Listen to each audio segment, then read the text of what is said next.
Assalamu alaikum wa rahmatullahi wa barakatuh. Mon frère, ma sœur, prends un moment. Laisse ton cœur se taire. Il y a des histoires qu'on n'écoute pas seulement avec les oreilles, mais avec l'âme. Ce que tu vas entendre aujourd'hui n'est pas une simple histoire. C'est un rappel, un voyage, une lumière. L'histoire de l'homme le plus aimé d'Allah, celui qui est né sans père, celui qui a marché seul avant d'éclairer le monde. L'histoire de Muhammad, le sceau des prophètes, le modèle des cœurs brisés, la miséricorde envoyée pour toute l'humanité. Imagine la Mecque. Une nuit paisible, le vent chaud du désert effleure les dunes, et dans une maison humble, un cri d'enfant déchire le silence. Un enfant vient de naître, pas n'importe lequel. Ce petit garçon n'a pas de père. Son père, Abdullah, est mort avant même sa naissance. Il ne verra jamais son fils, ne le portera jamais dans ses bras. Mais ce n'est pas un hasard, car Allah avait déjà choisi de faire de cet enfant une leçon vivante pour les générations à venir. La force naît souvent là où le monde ne voit que faiblesse. Allah dit dans le Coran, « Alam yajid kayati man fa'awa » Ne t'a-t-il pas trouvé orphelin? Puis, il t'a accordé un refuge. Sourate Ad-Duha 93:6. Ces mots ne sont pas que des versets, ce sont des promesses. Dès le premier souffle du prophète, Allah veille sur lui. Il ne le laissera jamais seul. Et à travers lui, il nous enseigne une vérité universelle. Parfois, Allah te retire ce que tu crois indispensable pour te montrer qu'il suffit à tout. Sa mère, Amina, le regarde. Elle sait qu'elle ne le gardera pas longtemps. Son regard est tendre, mais inquiet. Elle serre son enfant contre sa poitrine et murmure son nom, Muhammad, celui qui sera loué. Même son nom porte une prophétie, un signe de ce qu'il deviendra. Autour d'eux, la Mecque dort, ignorante du fait que cette naissance changera à jamais le destin de l'humanité. Le jeune Muhammad ne connaîtra pas la douceur d'un père, mais il connaîtra la protection d'Allah. Il ne verra pas la richesse, mais il goûtera la noblesse du cœur.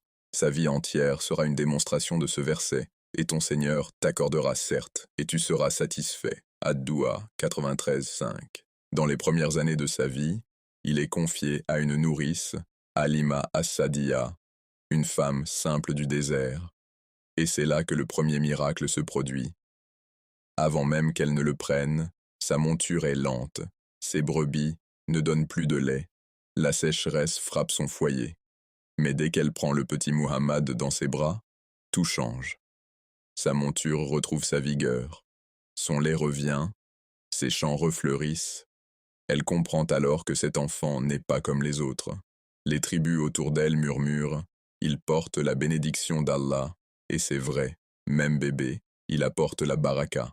Ce n'est pas une richesse visible, mais une paix qui envahit les cœurs. Le désert devient plus doux, le vent plus calme. Halima dit, « Depuis qu'il est entré chez moi, tout est devenu vivant. Ce signe n'est pas seulement pour elle, mon frère, c'est aussi pour toi. Car tout comme Allah bénit la maison d'Halima à travers cet enfant, il peut aussi bénir ta vie, même quand tout semble sec et vide. Quand Allah dépose sa lumière dans ton cœur, le désert de ton âme refleurit.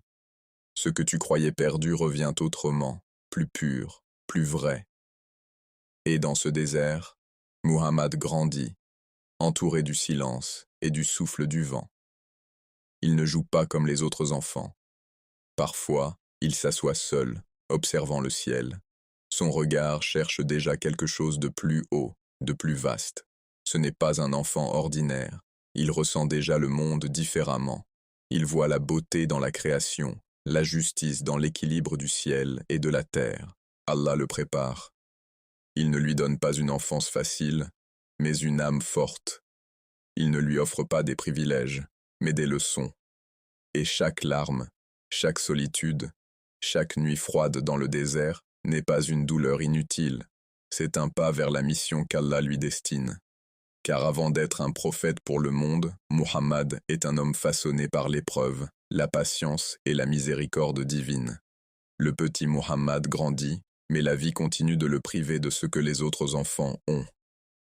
À l'âge de 6 ans, il perd sa mère, Amina. Imagine ce moment. Un enfant dans le désert. Sa mère tombait malade sur la route du retour de Médine. Elle le regarde une dernière fois, ses mains tremblantes caressant son visage. Ses yeux disent tout ce que les mots ne peuvent pas. Puis, le silence. Muhammad, encore si jeune, se retrouve seul, sans père, sans mère, au milieu d'un monde rude. Mais ce vide n'est pas une malédiction. C'est Allah qui lui apprend à ne s'attacher qu'à lui. Le prophète marchera sur cette terre sans jamais oublier ce moment. Ce n'est pas un souvenir de faiblesse, c'est le premier chapitre d'une mission. Allah lui montre dès son enfance que l'amour humain, aussi beau soit-il, peut s'éteindre, mais l'amour divin ne meurt jamais. Allah dit dans le Coran, « Ton Seigneur ne t'a ni abandonné, ni détesté. » Ad-Duha 93, 3. Chaque fois que la solitude s'abat sur lui, ce verset vit en lui, et plus tard, quand il recevra la révélation, ces mots deviendront la lumière qu'il offrira à tous ceux qui ont connu la perte, la peur, la douleur. Après la mort de sa mère, il est recueilli par son grand-père, Abdul Muttalib, un homme respecté de la Mecque. Il l'aime profondément. Il le garde près de lui, même lors des réunions des chefs Kouraïchites. Les anciens murmurent « Pourquoi gardes-tu cet enfant auprès de toi ?» Et il répond « Son avenir sera grand. » Il sent, au fond de son cœur, qu'Allah a choisi cet enfant pour une mission exceptionnelle, mais encore une fois, à l'âge de 8 ans, Muhammad perd son grand-père. Une autre séparation, un autre vide. Certains auraient sombré dans la colère, d'autres dans le désespoir. Mais lui, non. Sa foi silencieuse s'enracine. Il apprend à trouver la paix non pas dans les bras des hommes, mais dans les plans d'Allah. Ce que beaucoup auraient vu comme un enchaînement de malheurs était en réalité une préparation spirituelle. Allah forgeait son cœur, lui apprenant à être une lumière pour ceux qui marcheraient plus tard dans les ténèbres. Il est alors pris en charge par son oncle, Abu Talib, un homme simple, mais loyal. Bien qu'il ne soit pas riche, il protège Muhammad comme son propre fils. Ensemble, ils vivent modestement, et le jeune garçon aide son oncle dans les affaires. C'est là qu'il apprend la valeur du travail honnête, de la patience et de la dignité. Il garde les troupeaux, humblement, loin du bruit du monde. Et c'est là, dans le silence du désert, que sa personnalité se façonne. Le vent du désert devient son compagnon. Le ciel immense, son école. Il contemple, réfléchit, observe les étoiles et les montagnes. Et dans tout cela, il ressent la présence d'Allah. À chaque lever du soleil, il voit un signe. À chaque souffle du vent, il entend un rappel. Allah éduque son prophète non pas à travers des livres, mais à travers la création. Les gens de la Mecque commencent à le remarquer. Ce jeune homme est différent. Il ne ment pas, ne trompe pas, ne s'énerve pas. On commence à l'appeler Al-Amin, le digne de confiance. Et il ne s'agit pas d'un simple surnom. C'est le reflet de sa lumière intérieure. Dans un monde où l'hypocrisie et la tromperie étaient monnaie courante, il brille par sa sincérité. Un jour, un vieil homme dit à Abu Talib, « Ton neveu a un regard que je n'ai jamais vu. Il y a dans ses yeux une lumière qui ne vient pas de ce monde. » Abu Talib se tait, mais au fond de lui, il sait que c'est vrai. Plus tard, Muhammad accompagne les caravanes commerciales vers la Syrie. Il observe, il apprend, il comprend les réalités du monde. Il voit la richesse et la misère, la justice et l'injustice. Il apprend sans parler, il médite sans juger. C'est à cette époque que sa sagesse se développe, une sagesse que même les plus âgés lui reconnaissent. Et dans tout cela, il reste simple, pur, humble. Il aide les faibles, partage son pain avec les pauvres, console les orphelins. Peut-être parce qu'il sait ce que c'est d'être un orphelin. Il sait ce que c'est que de ne rien avoir, sauf Allah. Et c'est précisément ce lien intime avec le divin qui fait de lui un être exceptionnel. Plus tard, quand il deviendra le prophète de la miséricorde, il ne parlera pas depuis un trône, mais depuis la poussière des épreuves qu'il a traversées. Il ne dira pas « je comprends ta douleur » comme un mot vide, mais comme quelqu'un qui a connu la perte, la solitude, la faim et l'humiliation. Et c'est là, mon frère, ma sœur, que réside la beauté de cette histoire. Allah choisit souvent ceux que le monde oublie pour changer le monde. Le petit orphelin de la Mecque, que personne ne regardait vraiment, deviendra la lumière des cieux et de la terre. Les années passent, et Muhammad devient un homme. Il grandit dans la dignité, toujours fidèle à la droiture et à la sincérité. Dans une société pleine d'idolâtrie, de corruption et d'injustice, il reste pur. Alors que les jeunes de son âge s'adonnent au plaisir de la vie, lui garde le cœur apaisé et détaché. Il ne se laisse pas séduire par la débauche ni par la richesse. Il préfère la solitude du désert à la foule bruyante des marchés. Ce détachement n'est pas de la froideur, c'est la sagesse d'un cœur déjà connecté à son Créateur. Les habitants de la Mecque le respectent profondément. Ils le connaissent sous le nom de Al-Amin, l'homme digne de confiance.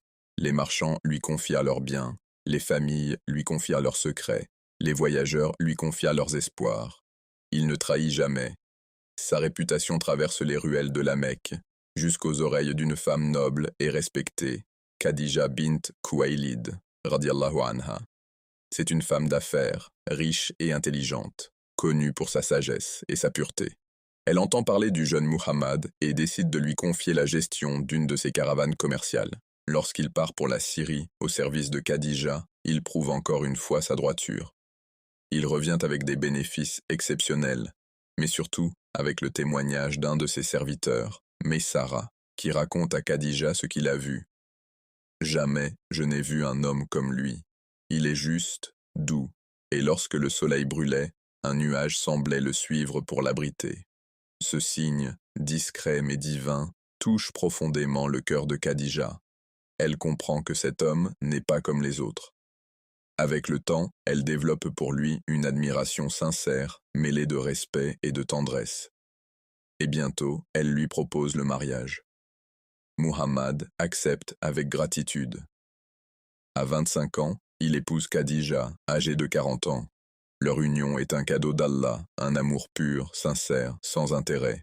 Khadija sera pour lui non seulement une épouse, mais une amie, un soutien, un refuge. Dans leur maison, règne la paix. Pas la paix des richesses, mais celle du cœur. Ensemble, ils bâtissent un foyer fondé sur la foi, la loyauté et la miséricorde. C'est elle qui sera la première à croire en lui, la première à essuyer ses larmes, la première à lui dire « Allah est avec toi ». Leur amour devient un exemple intemporel, un symbole de ce que le mariage peut être quand il repose sur la foi et la sincérité. Les années passent et Muhammad continue à vivre dans la droiture. Mais plus il observe le monde autour de lui, plus son cœur s'attriste. Il voit les pauvres opprimés, les filles enterrées vivantes, les faibles méprisés, les riches arrogants. Il voit l'injustice devenir la norme et la vérité se taire. Son âme pure souffre de cette décadence. Alors, il se retire souvent dans la solitude, au sommet du mont Hira, dans une petite grotte silencieuse. Là-bas, il médite. Il contemple le ciel et la terre, les étoiles et le vent. Il réfléchit au sens de la vie, à la grandeur d'Allah et à la corruption du monde. Il ne sait pas encore que le destin approche, que la lumière de la révélation est sur le point de toucher son cœur. Mais son âme, elle, le sent. Elle se prépare, doucement, sans qu'il le sache. Et c'est dans cette période de silence que naissent de ses plus profondes pensées.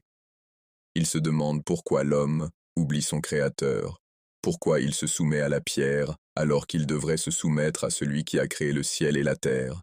Ces questionnements ne sont pas ceux d'un philosophe, mais d'un cœur pur en quête de vérité. Dans la nuit du destin, tout changera, mais avant cela, Allah voulait que son prophète apprenne la solitude, la patience, la contemplation, car la mission à venir ne sera pas facile.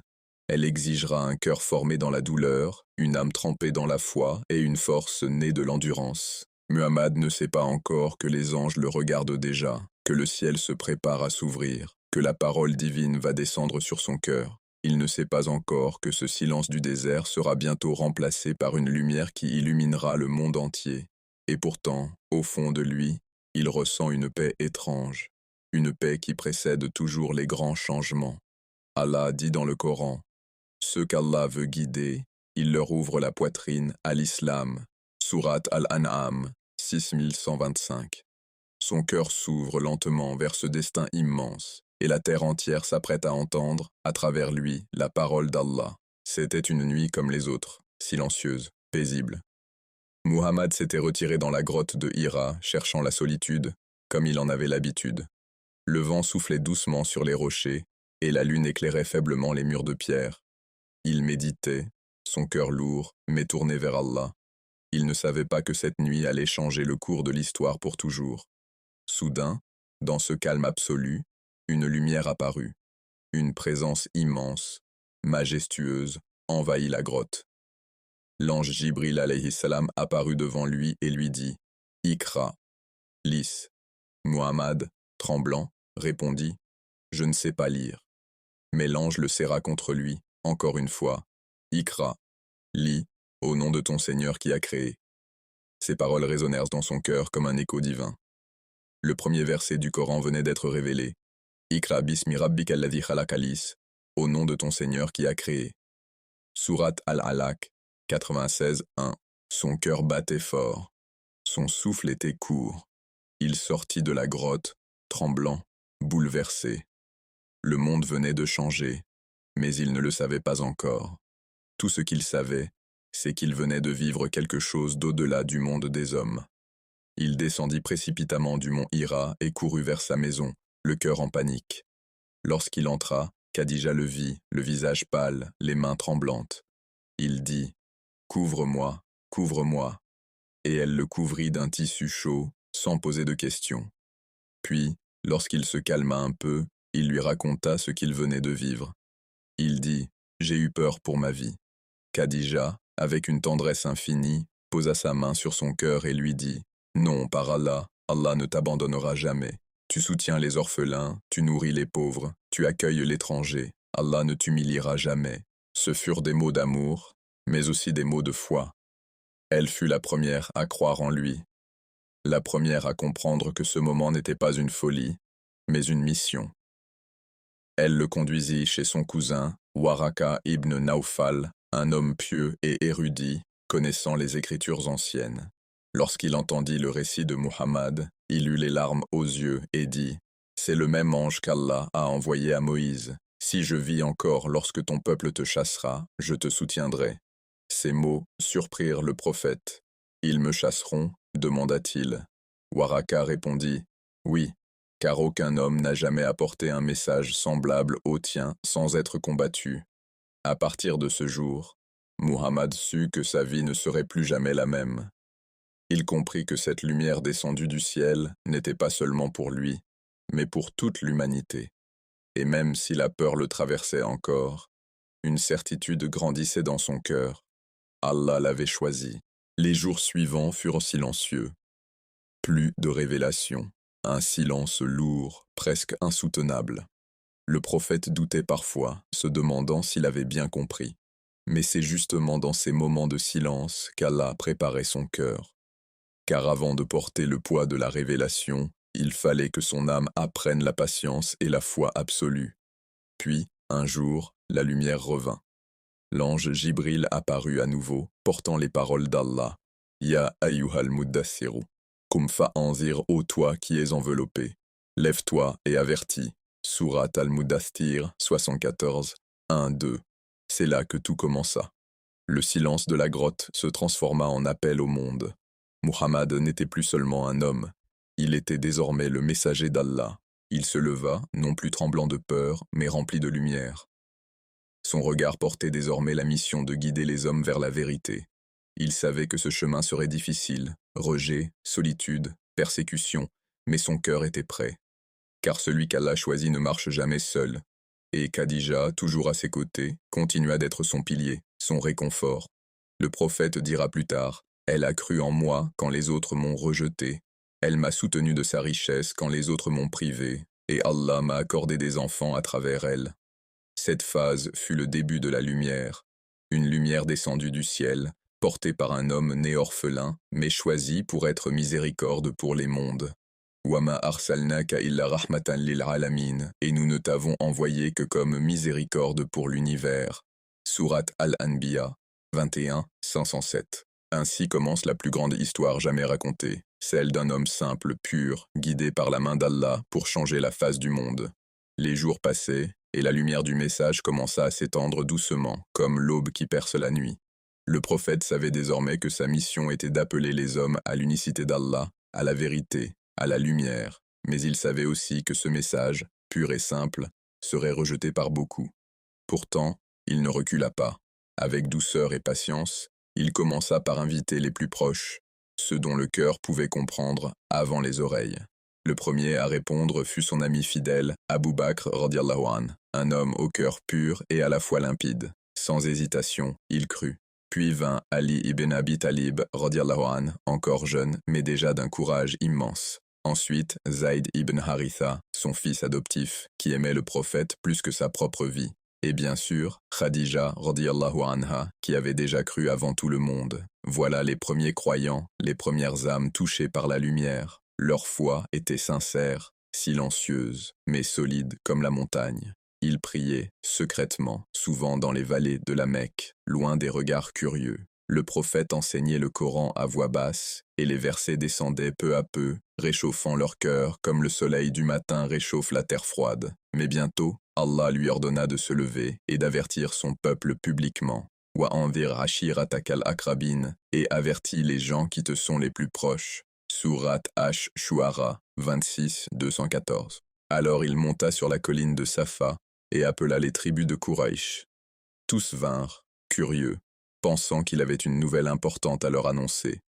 Quand ils furent réunis, il dit d'une voix calme mais ferme, « Si je vous disais qu'une armée est derrière cette montagne prête à vous attaquer, me croiriez-vous » Ils répondirent, « Oui, tu es Al-Amin, le digne de confiance, jamais tu n'as menti. » Alors il dit, « Sachez que je suis un avertisseur pour vous, d'un châtiment terrible si vous n'adorez pas Allah seul. » Le silence tomba. Les regards changèrent. Certains furent troublés, d'autres irrités. Puis, la voix de son oncle Abu Lahab s'éleva.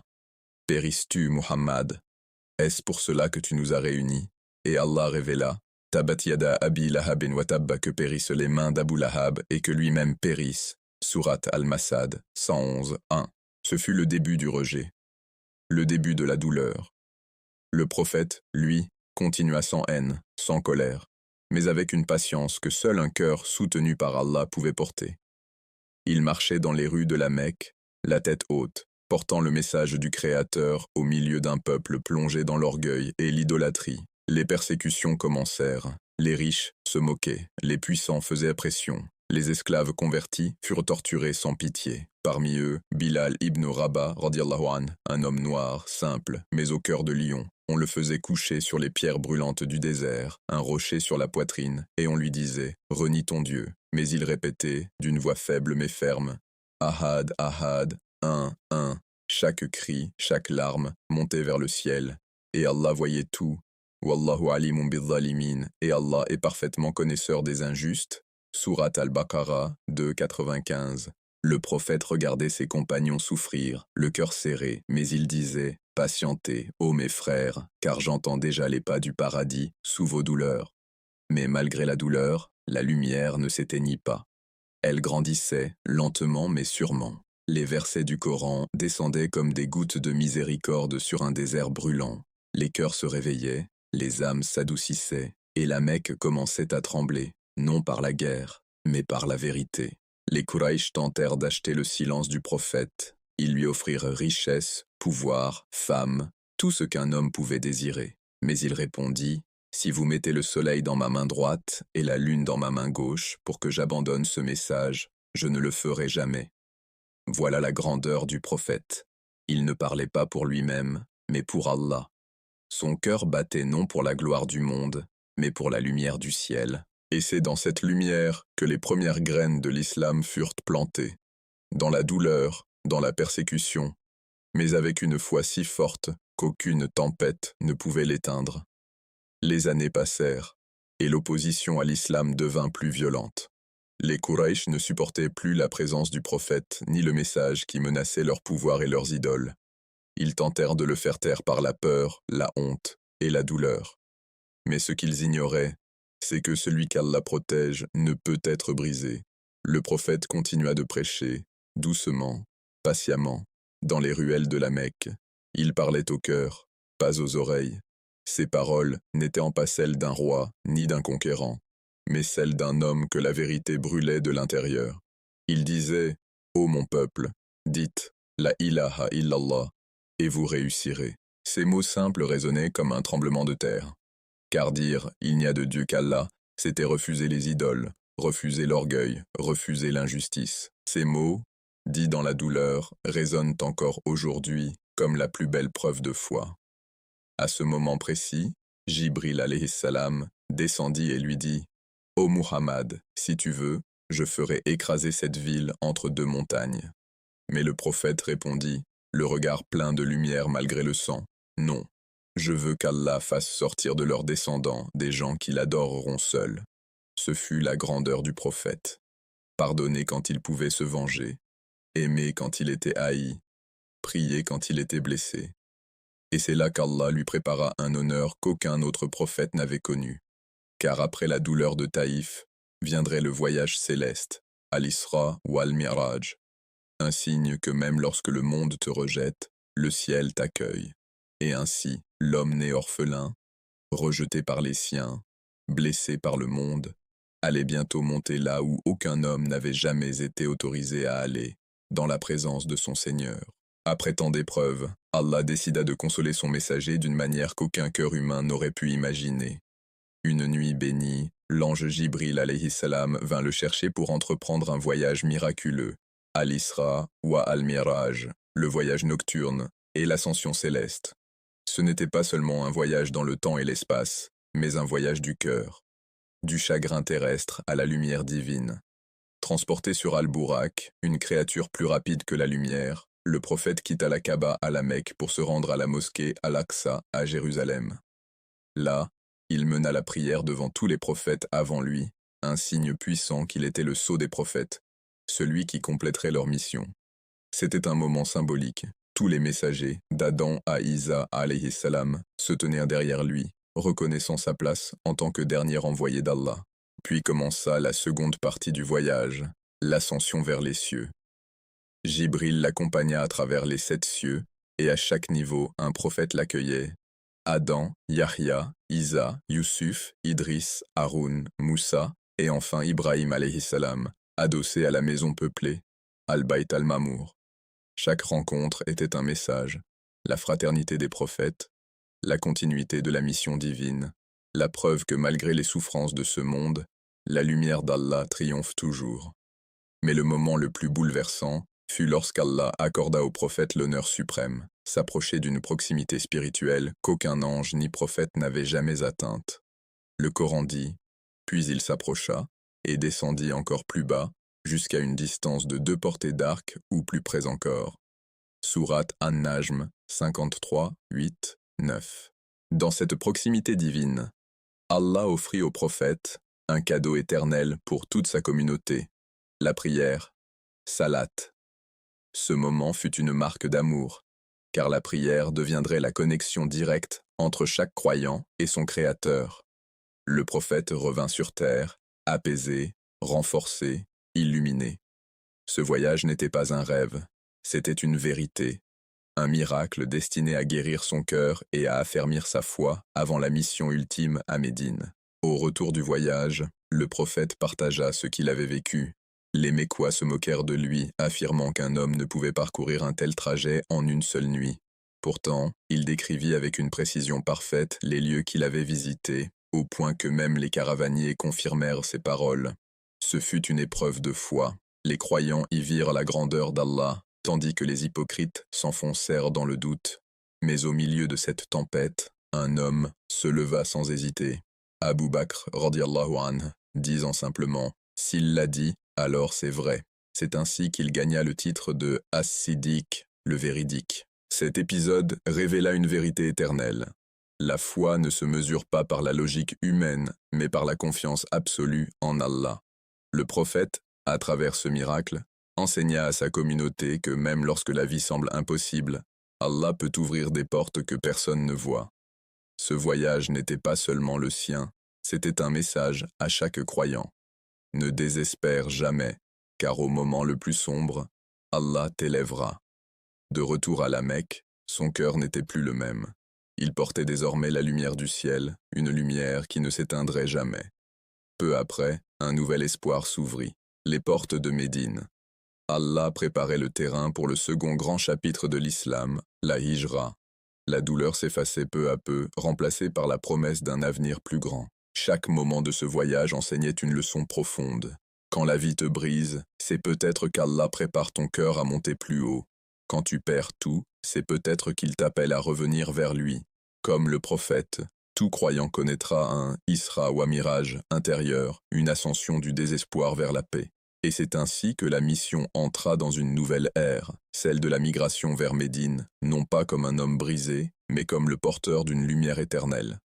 Après tant d'années de rejet, d'humiliation et de douleur à la Mecque, vint enfin l'ordre d'Allah, émigrer vers Médine. Ce n'était pas une fuite, mais une transition vers une nouvelle mission, un nouveau commencement pour l'islam. Le prophète quitta la ville où il était né, le cœur lourd, mais empli d'une confiance absolue en son Seigneur. En quittant la Mecque, il se retourna, regarda la Kaaba, et dit avec une profonde émotion, « Par Allah, tu es la terre la plus aimée d'Allah et de son messager. Si ton peuple ne m'en avait pas chassé, je ne t'aurais jamais quitté. » Ces mots résument toute l'humanité du messager. Il aimait sa terre, son peuple, mais il aimait Allah davantage. Parfois, quitter ce qu'on aime le plus est la preuve ultime de foi. C'est le moment où l'on fait confiance à Allah plus qu'à son propre cœur. Accompagné d'Abu Bakr, radiyallahu an, il quitta la Mecque en secret. Les Quraysh avaient mis sa tête à prix, mais Allah protégeait son messager. Ensemble, ils se réfugièrent dans la grotte de Thawr, traqués par leurs ennemis. Les soldats de Quraysh arrivèrent si près qu'Abu Bakr dit, la voix tremblante, « Ô messager d'Allah, s'ils regardaient seulement sous leurs pieds, ils nous verraient. » Le prophète répondit calmement, avec une certitude absolue, « Ne t'attriste pas, Allah est avec nous. » Surat At-Tawbah, 9:40. Ce verset devint un symbole de foi éternelle. Dans le moment le plus critique, il nous apprend que lorsque tu as tout perdu, protection, amis, ressources, si Allah est avec toi, tu n'as rien perdu du tout. Alors qu'ils restaient dans la grotte, Allah envoya des signes de sa protection. Une araignée tissa sa toile à l'entrée, et une colombe fit son nid. Les ennemis virent cela et se dirent, « Personne n'a pu entrer ici. » Ainsi, Allah, par la fragilité d'une toile, protégea le plus grand de ses prophètes. Ce moment fut un miracle silencieux, un rappel que la puissance d'Allah se cache souvent dans les choses les plus simples. Après quelques jours, ils reprirent la route vers Médine. Le désert était vaste, brûlant, mais chaque pas rapprochait le messager de sa destinée. Abu Bakr marchait tantôt devant lui, tantôt derrière, craignant pour sa sécurité plus que pour la sienne. Cet amour, cette loyauté, était un exemple vivant de fraternité et de sacrifice. Lorsque le prophète arriva enfin à Médine, l'atmosphère changea complètement. Ce n'était plus le rejet, mais l'accueil. Les habitants de Médine, les Ansars, l'attendaient avec impatience, les cœurs remplis de foi.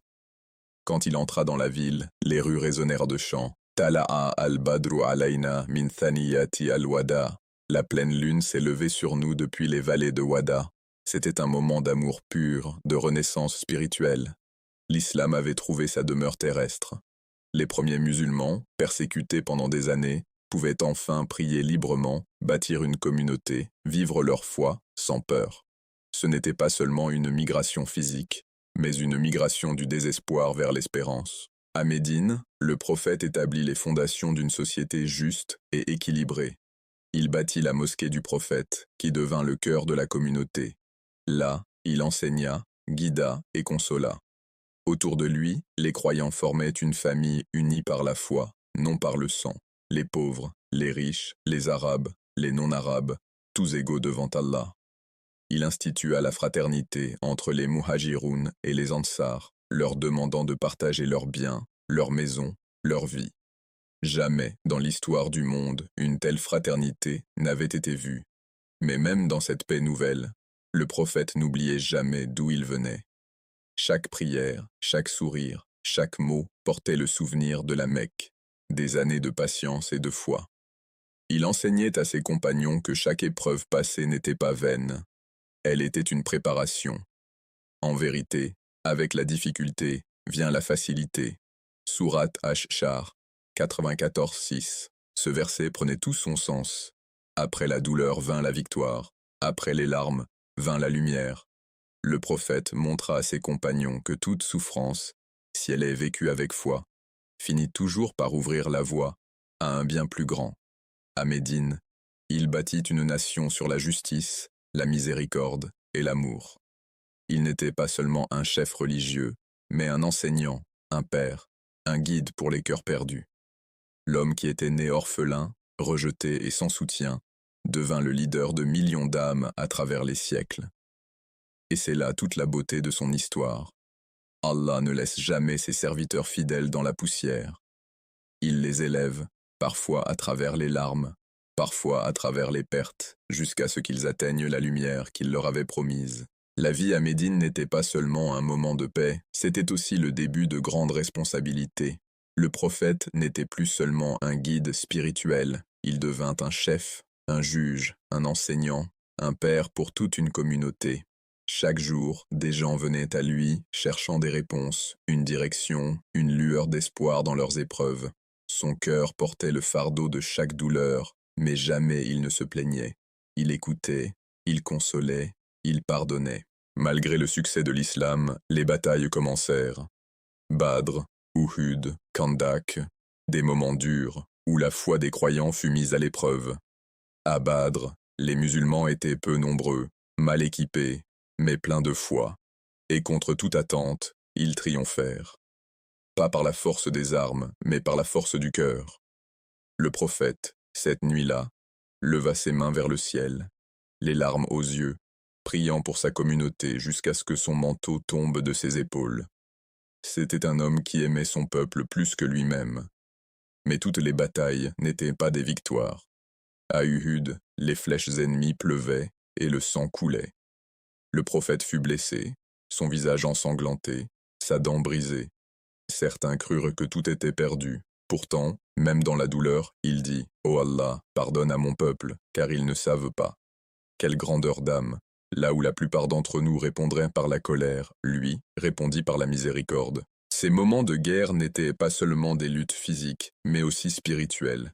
Ils enseignaient aux croyants que la foi n'est pas une promesse de facilité, mais une lumière au milieu du chaos. L'islam avançait, non par la conquête, mais par la patience, la compassion et la vérité. À Médine, le prophète était le premier à consoler ceux qui avaient perdu un proche. Il allait s'asseoir avec les orphelins, caresser leur tête et leur dire que la vie est une épreuve, mais que chaque larme versée est vue par Allah. C'était un leader qui ne régnait pas du haut d'un trône, mais du fond de son cœur. Il enseignait à ses compagnons que le véritable combat n'était pas contre les ennemis extérieurs, mais contre soi-même, contre la colère, l'orgueil, la peur. Et il leur montrait par son exemple que la grandeur ne vient pas du pouvoir, mais de la paix intérieure. Son sourire suffisait à apaiser les cœurs troublés. Quand il entrait dans une pièce, la lumière semblait s'y poser. Il rappelait à tous que la foi n'est pas seulement dans les mots, mais dans la façon dont on traite les autres, dans la douceur, dans le pardon. Même ceux qui l'avaient combattu furent touchés par sa bonté. Les années passèrent à Médine. L'islam s'étendait peu à peu, les cœurs s'ouvraient, les peuples commençaient à comprendre le message d'unité et de miséricorde que le prophète portait. Mais au milieu de cette lumière, son cœur portait encore le poids du passé. Il pensait souvent à la Mecque, à ceux qu'il avait laissés, à sa mère, à son grand-père, à Khadija, radiyallahu anha. Tant de visages aimés, partis trop tôt, mais jamais il ne se laissa submerger par la tristesse. Il transformait chaque souvenir en gratitude. Il enseignait à ses compagnons que tout ce que la vie prend, Allah le remplace par mieux, que chaque perte est une porte vers une sagesse qu'on ne voit pas encore. Sa vie entière était la preuve de cette vérité. Lui, l'orphelin rejeté, était devenu le guide de l'humanité. Il ne possédait ni richesse ni palais, mais son nom, des siècles plus tard, fait trembler les cœurs d'amour et de respect. Un jour, alors qu'il s'asseyait avec ses compagnons, il leur dit d'une voix douce « Je ne crains pas pour vous la pauvreté, mais je crains que le monde ne vous séduise comme il a séduit ceux avant vous. » Il savait que la vraie épreuve n'est pas la douleur, mais le confort. Car dans la douleur, on se tourne vers Allah, mais dans l'abondance, on l'oublie souvent. Chaque mot qu'il prononçait portait une sagesse intemporelle. Il rappelait que la foi ne se mesure pas dans les beaux jours, mais dans les tempêtes. que la grandeur de l'homme réside dans sa capacité à rester bon, même lorsque tout s'effondre autour de lui. Et pourtant, derrière son sourire, il portait une fatigue invisible. Ses nuits étaient longues, passées en prière. Il pleurait souvent devant son Seigneur, non pas par désespoir, mais par amour. Ceux qui priaient derrière lui entendaient ses sanglots, discrets, sincères. Il demandait pardon pour sa communauté, pour toi, pour moi, pour chaque âme qui un jour chercherait la lumière. Chaque mot du prophète, chaque geste, chaque larme était une prière vivante. Il ne prêchait pas pour être admiré, mais pour que personne ne reste dans l'obscurité. Sa mission était claire, ramener les cœurs vers celui qui ne déçoit jamais. Son parcours à Médine nous enseigne que la foi ne se prouve pas dans les paroles, mais dans la constance, la douceur, la patience. Et qu'Allah, dans sa sagesse infinie, élève ceux qui marchent humblement, comme il a élevé l'orphelin de la Mecque au sommet de l'humanité. Les années à Médine avaient fait de la communauté musulmane une force spirituelle et humaine. L'islam s'était enraciné dans les cœurs, et le monde commençait à comprendre la lumière que portait le messager. Mais le prophète, lui, n'était pas un roi qui cherchait la gloire. Il était un serviteur, un homme fatigué par les nuits de prière et les jours de lutte. Malgré tout, il souriait toujours, accueillant chacun avec douceur, enseignant que la vraie victoire n'est pas celle qu'on voit sur les champs de bataille, mais celle qu'on ressent dans le cœur. Après des années d'absence, Allah lui accorda ce que son âme désirait depuis longtemps, le retour à la Mecque. C'était un moment historique, la conquête pacifique de sa ville natale. Pourtant, il n'y eut ni vengeance, ni orgueil. Le prophète entra dans la ville, la tête baissée, en signe d'humilité. Autour de lui, des milliers de croyants récitaient les louanges d'Allah. Il entra dans la Kaaba, détruisit les idoles une à une en proclamant « La vérité est venue et le mensonge a disparu ». Ce jour-là, il aurait pu se venger de tous ceux qui l'avaient humilié, chassé, torturé ses compagnons. Mais il fit tout l'inverse. Il rassembla les Quraïsh et leur dit « Aujourd'hui, je vous dis ce que Youssouf a dit à ses frères. Pas de blâme sur vous aujourd'hui. Allez, vous êtes libres. » Ces mots furent comme une pluie sur des cœurs brûlés par la peur et la honte. Des hommes qui l'avaient combattu se mirent à pleurer. Ce n'était pas la puissance du sabre qui les avait vaincus, mais la puissance du pardon. La Mecque, autrefois pleine de haine, se transforma en un lieu de paix. Des milliers embrassèrent l'islam ce jour-là, non par contrainte, mais par admiration. Ils virent en lui un homme qui, malgré tout ce qu'on lui avait fait subir, n'avait gardé aucune rancune. C'était cela, la véritable grandeur, répondre à la cruauté par la miséricorde. Pourtant, dans son cœur, le prophète restait le même homme simple. Il dormait toujours sur une natte de feuilles. Il mangeait sobrement. Il priait longuement. Même à l'apogée de sa mission, il se souvenait des jours où il n'avait rien, sinon Allah. Il n'avait jamais oublié d'où il venait, et il n'oubliait jamais que tout succès vient du Très-Haut. Ce retour à la Mecque n'était pas seulement une victoire pour l'islam, mais un message éternel. La patience finit toujours par triompher. Ceux qui restent fidèles à leur foi, même dans les ténèbres, verront un jour leur lumière se lever. Le prophète avait connu la faim, la peur, la solitude. Mais il avait toujours gardé confiance. Et voilà qu'Allah l'avait ramené, victorieux, à l'endroit même où tout avait commencé. Après la conquête de la Mecque, le message de l'islam s'étendit au-delà des frontières de l'Arabie. Les tribus, autrefois ennemies, vinrent prêter allégeance au prophète. Partout où il allait, il ne prêchait pas la domination, mais la paix, la justice, la compassion. Et malgré l'immensité de cette mission, son cœur restait humble, tourné vers Allah. Mais derrière cette paix apparente, le messager d'Allah sentait que sa mission touchait à sa fin. Ses paroles devenaient plus tendres, plus profondes. Ses compagnons remarquaient dans son regard une lumière nouvelle, mais aussi une certaine distance, comme s'il voyait déjà au-delà de ce monde. Lors du pèlerinage d'adieu, il s'adressa à des milliers de croyants rassemblés sur le mont Arafat. Sa voix résonnait dans le désert. « Ô gens, écoutez mes paroles, car je ne sais si je serai encore parmi vous après cette année. » Le silence tomba. Il parla de la dignité humaine, de la justice, de la fraternité. Il dit « Aucun arabe n'est supérieur à un non-arabe, sauf par la piété ». Ces mots étaient le testament d'un homme qui avait tout enduré pour élever l'humanité. Puis, il leva les mains vers le ciel et dit « Ô Allah, ai-je transmis ton message ?» Et la foule, en larmes, répondit « Oui, ô messager d'Allah ».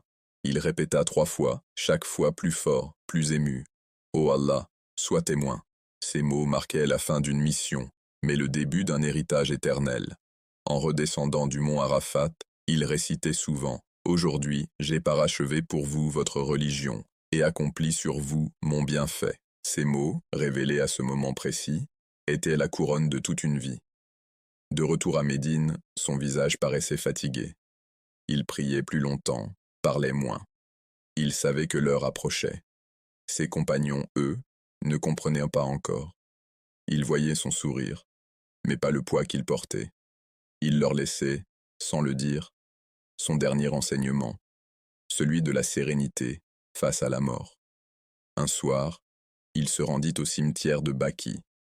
Il leva les mains et dit « Que la paix soit sur vous, ô habitants des tombes, nous vous rejoindrons bientôt. » Ses yeux se remplirent de larmes. Il ne craignait pas la mort. Il la voyait comme une rencontre avec son bien-aimé.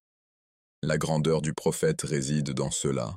Même au sommet de sa gloire, il restait le même serviteur humble, reconnaissant, aimant. Et quand il sentait la fin approcher, il ne pensa ni à lui, ni à ses biens, mais à sa communauté. « Ma Oumma » répétait-il souvent, « Ma Oumma ».